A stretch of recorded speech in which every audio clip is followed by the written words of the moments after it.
As fans of SpongeBob, one question that is always in the recesses of our minds is, how does Patrick Star make money? It's repeatedly shown that Bikini Bottom is still a place where people need to work to pay their bills. SpongeBob and Squidward work at the Krusty Krab, where Mr. Krabs is of course the owner, Plankton and Karen own the Chum Bucket, Sandy has her research grant to study Bikini Bottom's underwater ecosystem, but what about Patrick? In the show we see that he does not have a job except for a few odd jobs here and there, and even though he lives under a rock and most of his furniture is made of sand, we still see Patrick doing things that require money, like all the times that we see him eating at the Krusty Krab, and Mr. Krabs would obviously never let Patrick eat for free. In today's video, I wanted to get into fan theories explaining how Patrick manages to survive without any visible means of income and whether there's more to him than meets the eye. So, how does Patrick Star make a living or even survive without any apparent job? One popular theory suggests that Patrick is actually a trust fund baby. According to this theory, Patrick comes from a wealthy family and receives a monthly allowance that enables him to live comfortably without having to work. Throughout the show, we've seen Patrick engage in a lot of activities that hint at a life of a rich kid with no problems. From lounging under his rock to indulging in hobbies like jellyfishing, Patrick seems to have plenty of free time on his hands. Could this be thanks to a secret trust fund that supports his carefree lifestyle? Another intriguing fan theory proposes that Patrick Star is actually much smarter than he appears. Despite his goofy antics and often clueless demeanor, some fans believe that Patrick is secretly intelligent and may even be playing dumb to conceal his true intellect. So what if Patrick's hidden intelligence is actually the key to his mysterious financial situation? There are moments in the show where Patrick displays surprising flashes of brilliance. Whether he's solving complex problems or offering advice to SpongeBob or helping Sandy, Patrick occasionally reveals a depth of understanding that is in contrast to his usual behavior. Now stay with me here. What if Patrick's stupidity is just a clever facade? What if Patrick is secretly a genius and is just pretending to be dumb so that he doesn't have to get a job and work like everybody else?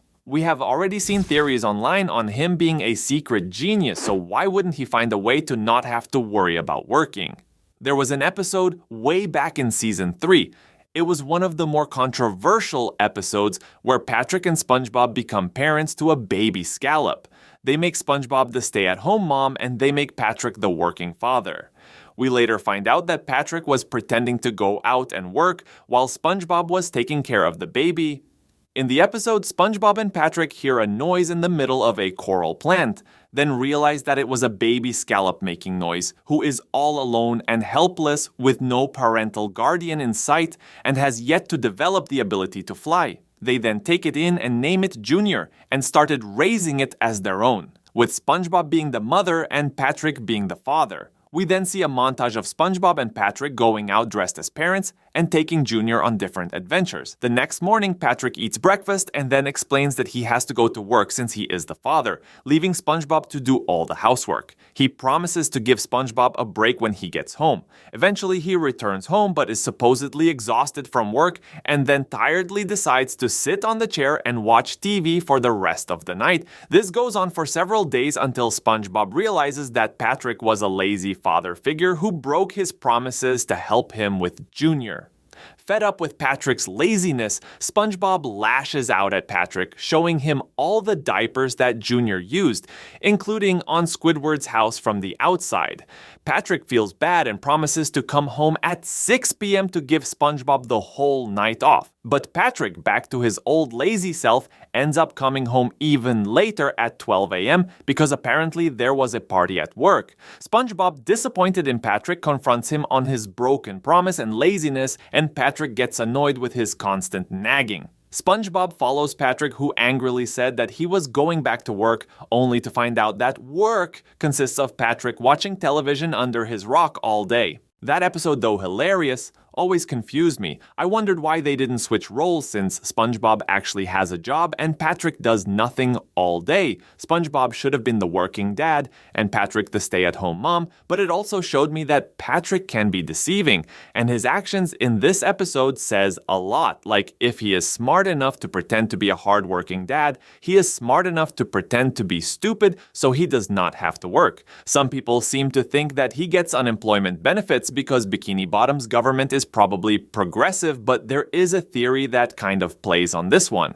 It is that Patrick is indeed receiving checks from the government, but not unemployment checks, but disability checks. He gets a check because he is unfit to work, and Neptune just sends him a disability check, and while it is never explicitly said that Patrick is disabled, it is said multiple times that he does not have a brain, which obviously has a not so literal meaning, and when Patrick was younger, he had an accident at work which affected his brain. It would explain how he was in community college, sometimes has smart moments, and why he only has mini jobs at times, which is probably because he doesn't get a lot of pension and needs more money for food. I have to include that people make the argument that your own money or a job isn't strictly necessary for survival in Bikini Bottom, that it is a free market economy that provides its citizens with a universal basic income. While many Bikini Bottomers subsidize this income with careers, Patrick is content with what he has. They gave the example that SpongeBob's house was literally grown since it's a pineapple, and he definitely didn't buy the house. This led to the question, if you don't have to work or need money to survive in Bikini Bottom, then why does Squidward work? Because he obviously hates it. The theory is that the basic income seems to pay for food and shelter is given to the residents, but Squidward has a more luxurious taste, so he has to work for the extra money he needs. A fan posted another theory that SpongeBob helps fund his best friend's lifestyle. In many episodes, like the poop episode, Patrick has been seen buying Krabby Patties. It seems likely that Patrick will go to the Krusty Krab since he knows SpongeBob works there. Because of this, SpongeBob could have paid for Patrick's food ahead of time or had it added to his bill. He might even be working extra hours to earn back the money Patrick would spend at the Krusty Krab. SpongeBob doesn't get paid that much by Mr. Krabs, right? And of course, as long as it's not free and somebody is paying Mr. Krabs is fine with it. So far, Mr. Krabs has shown that he is okay with anything as long as he gets his money. In addition to this, what is actually surprising though is that in Season 9, Episode 9, SpongeBob You're Fired, Patrick teaches SpongeBob how he gets by being unemployed. He has been seen taking advantages of wherever he can get free food, such as from Sandy's Dome, where she had a sign saying volunteers wanted. This is actually one of the most, if not the most controversial episode in the show's history, with outspoken criticism from Fox and Friends, the Supplemental Nutrition Assistance Program, the New York Post, and even the MSNBC host civil rights activist Al Sharpton. I think right now the best answer to this question was posted by another fan on Reddit that states Bikini Bottom is part capitalist and part socialist. This would explain how there are companies in Bikini Bottom, and it would explain how characters seem to have more things that they can afford, such as Plankton owning a company despite rarely having any customers,